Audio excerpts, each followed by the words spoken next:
Mr. Please, can you get me a midfield of De Jong, Busquets, and Artur? No, you know what? Make it De Jong, Artur, and Riqui Puig, please.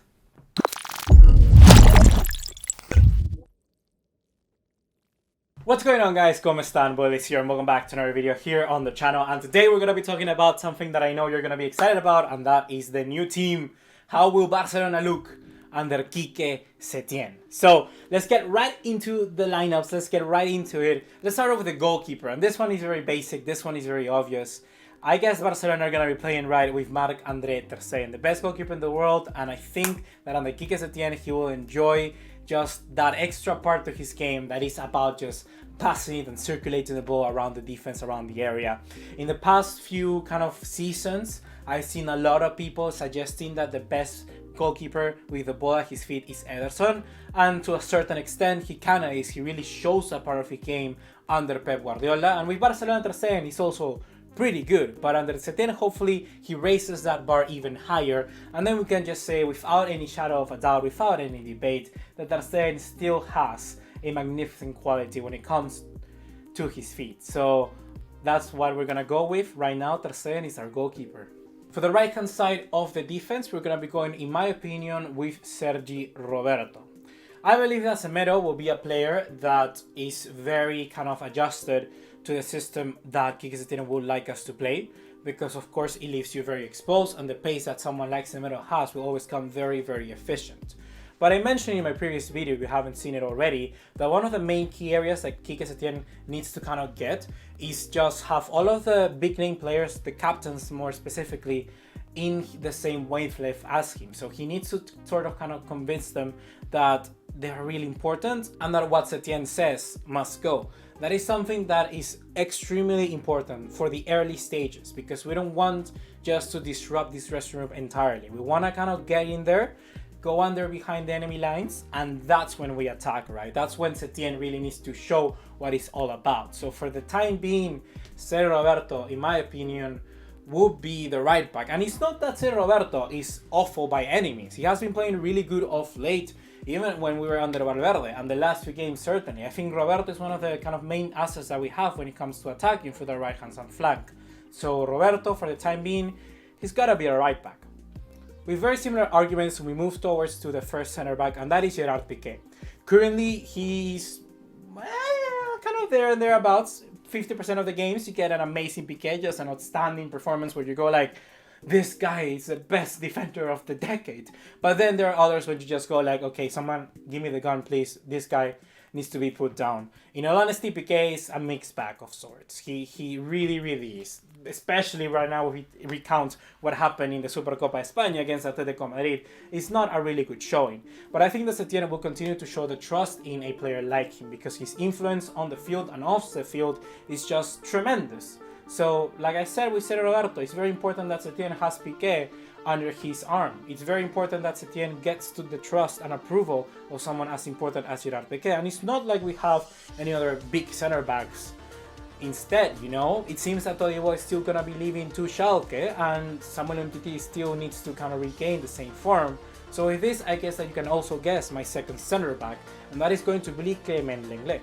Lenglet is a player that we've just seen grow very much, and under Valverde in his first season, not the first season of Valverde, the first season of Lenglet, he was the best center back we could have ever imagined. We didn't knew that we were gonna get someone of his level. Initially, I thought that Lenglet was certainly going to be the substitute to Umtiti, and many of you thought the same thing, but as soon as Umtiti got injured, Lenglet came in, and we've never looked back since. So that is kind of merit, and that is credit where it's due, and that is all goes to Lenglet. He has done an amazing job, and hopefully under Setien, he will kind of improve even more. I think that Lenglet, out of even between him and Umtiti, he has the best sort of quality when it comes to passing, with his left and right foot.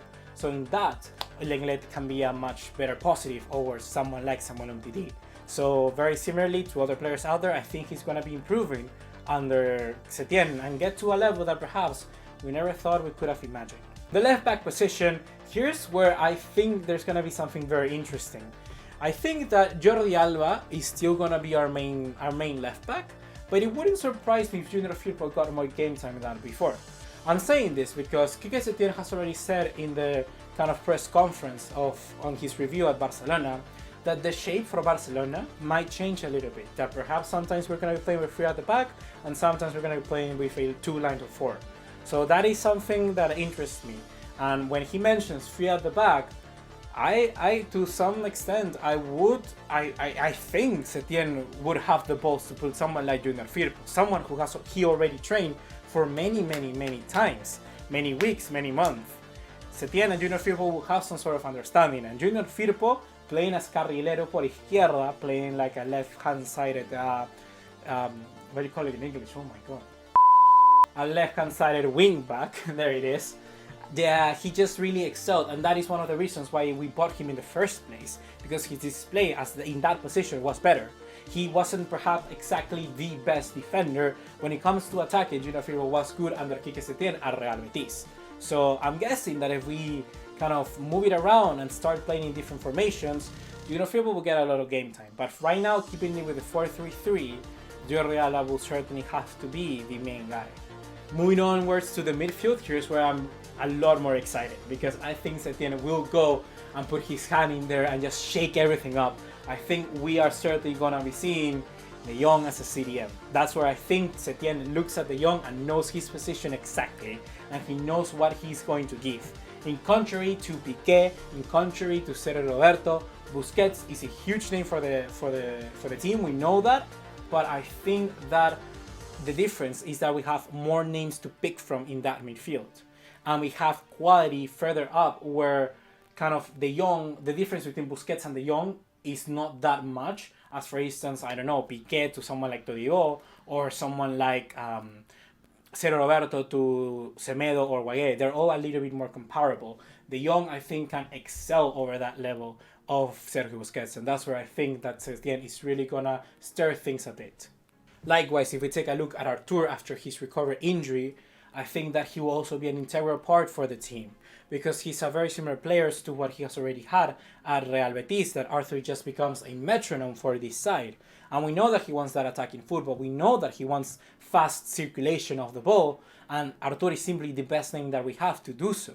So it's literally, as soon as Artur comes back from injury, I know he's going to be playing a huge part in this team. And then the last name has to be, in my opinion, Riqui Puig.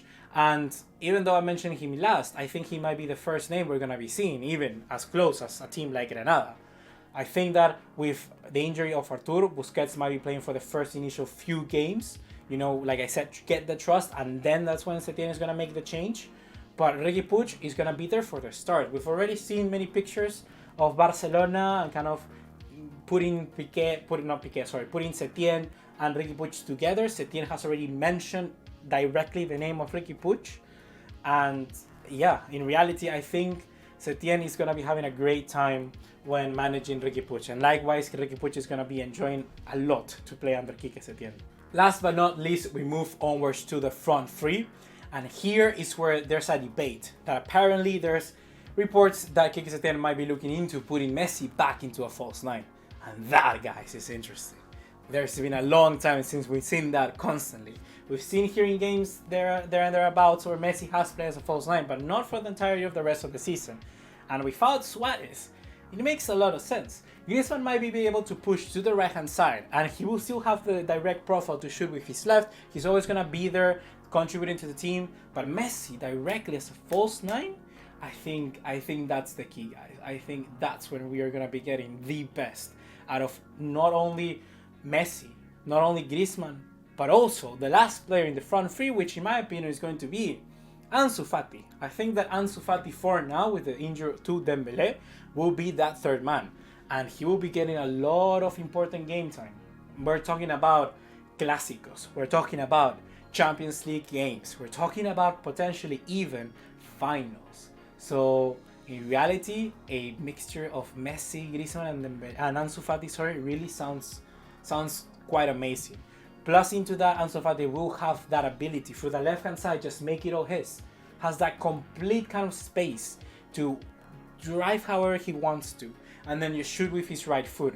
And very similarly, Dembélé, after injury, he will also get that opportunity. Ansu Fati, for now, because of that injury to Dembélé, he's gonna be there first. But then we don't know how the battle is gonna go.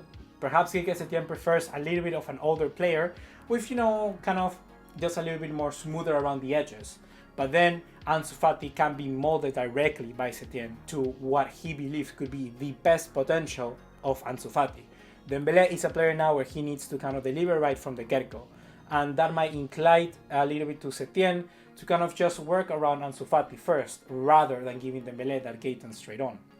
So it's going to be very interesting to see how we kind of manage that. But without Suarez due to injury, I think there's so much we can do. And this is actually kind of a good excuse for Setien to try things out. So I'm very excited for what's to come.